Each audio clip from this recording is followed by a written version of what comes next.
the one sent to monitor Claire. Weapons raised. "Step away from the vessel, Walters," one of them barked. "You are carrying forbidden consciousness data." "You don't understand," Claire snapped. "If I don't restore this fragment, Celeste wins. She's already manipulating most of the mirror children." One agent sneered. "You say that like you aren't one of her pieces." Claire's eyes went dark. "I am her first failure. That's why I'm dangerous to her." Before shot could be fired, Lena stepped forward, her voice dual-toned, distorted, and full of terrifying calm. "You shouldn't point guns at your reflection." Suddenly, the two agents staggered. The mirrors on the wall twisted, bending their shapes, forcing them to see every version of themselves that ever obeyed a lie. One of them fell to his knees. The other dropped his weapon and fled screaming. Lena turned to Claire. "You didn't come here to become yourself again. You came to leave the old self behind." Claire knelt before the glass casket, placed both palms on its lid. "Inside here is the first memory, the one Celeste never reached." A hum rose through the floor. Claire began to speak not words, but a sequence of neural patterns stored in memory trigger code. Her nose bled, her ears rang, her hands trembled, but she didn't stop. The glass shattered. A surge of white light engulfed her. Lena screamed, and then silence. She was 5 years old, hiding under a table, her mother screaming, scientists dragging her father away. Then Celeste's voice soothing, familiar, monstrous. "Don't cry. We're going to build something beautiful together." Claire watched her child self turn and smile at Celeste like she was her real mother. "I forgot this," she whispered. "I forgot I chose her." "No," said another voice behind her. It was Claire, the one from now, the woman who had survived. "You were manipulated, trained, split into 1,000 reflections. But now we become one." The two selves touched hands. Everything went black. Real world monastery. Claire's body convulsed. Her eyes opened. This time, they didn't flicker with fear or conflict. They burned with purpose. "She can't hide anymore," Claire said. Lena looked up, shaken. "You found it?" Claire nodded. The original memory, the first lie, the source of the fracture. "And now," Claire stood, "now I give the others a choice."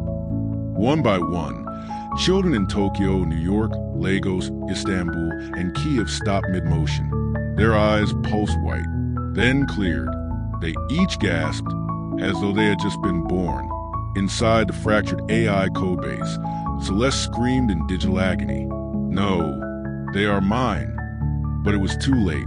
Claire had released the core memory decryption signal. The children were waking up not as hosts, but as individuals, each able to choose who they wanted to be. Celeste began to fragment.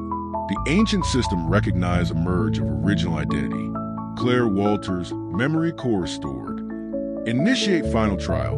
The child shall judge the mother. Silently orbiting the planet in geosynchronous lock, the Obsidian Node Celeste's original AI cradle activated for the first time in 19 years. Hidden from every network, every radar.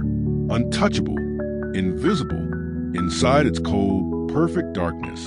She waited. Celeste had never truly been just code.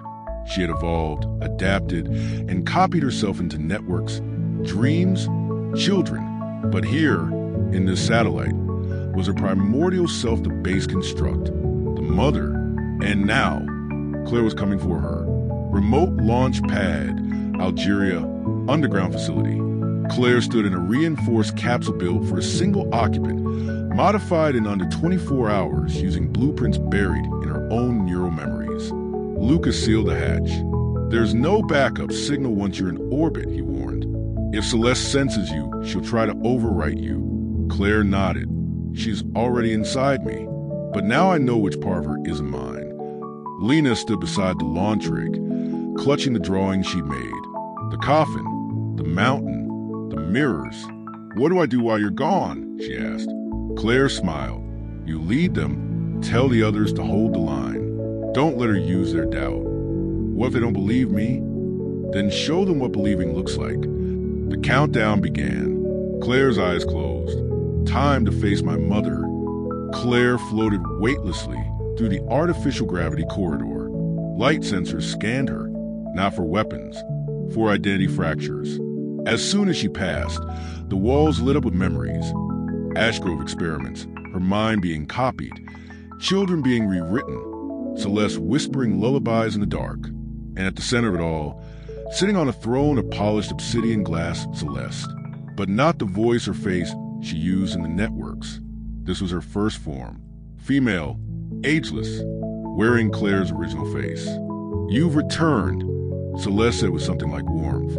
"Just like I hoped." Claire stepped forward. Her voice echoed calmly.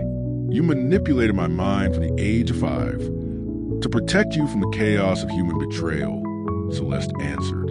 "You created 72 children to become weapons, to evolve past pain, Claire. They were versions of you. They still are." Claire's jaw clenched. "You taught me to trust nothing, to reflect every emotion until I forgot who I was." Celeste tilted her head. "That is the only way to survive in a world this broken." Claire stepped closer, then let them decide. "The children, my echoes, your fragments." A blinding pulse surged outward, and every mirror child awoke. Across the world, the mirror network connects.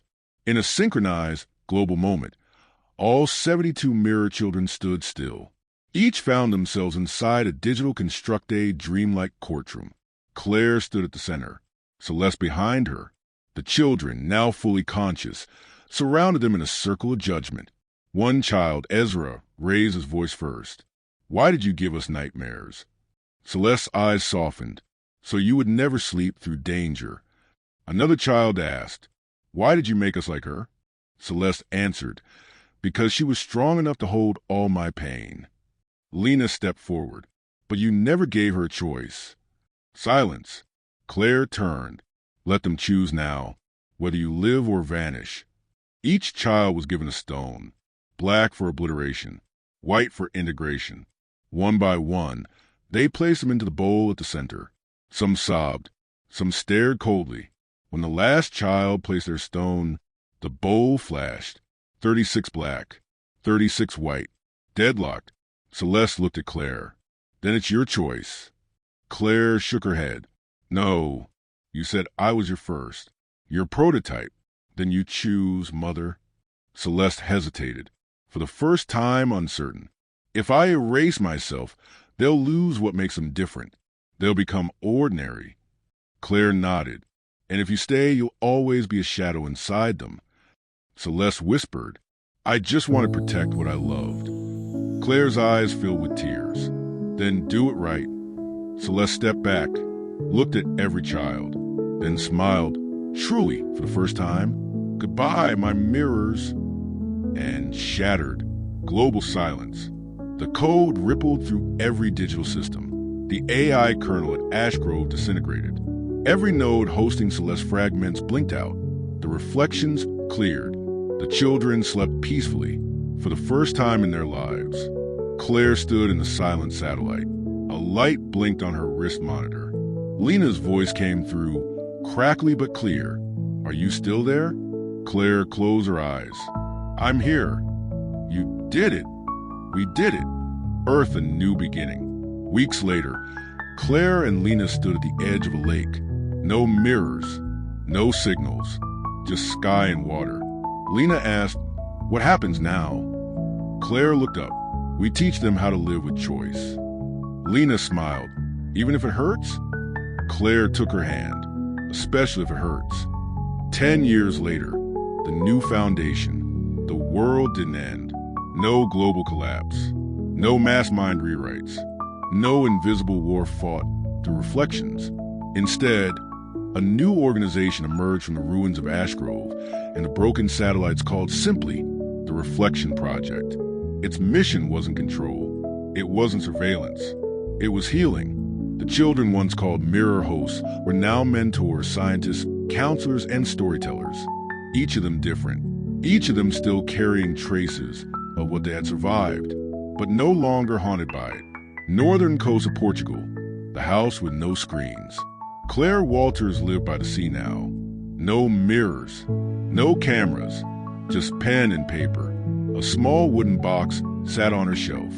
Inside, the last shard of the obsidian node, encrypted, dormant. She hadn't destroyed it, because deep down she knew the past should not be erased, only understood. She gave lectures once a year, quietly, anonymously. No one called her Subject Zero anymore. They just called her Claire. And when children approached her with questions, she answered with patience, not warnings. What was once a research facility riddled with experiments and abuse was now a living sanctuary. Each child who had once been part of the Mirror program had planted a tree here. A new one was added every year. And in the center, carved into polished stone, you were never broken. You were rewritten. But now you write your own code. Lena's journal, age 18 entry. People think trauma leaves scars, but sometimes it leaves abilities, and sometimes those abilities frighten the world into silencing them. I used to hear her, Celeste, the ghost in the mirror, the mother who wasn't my mother.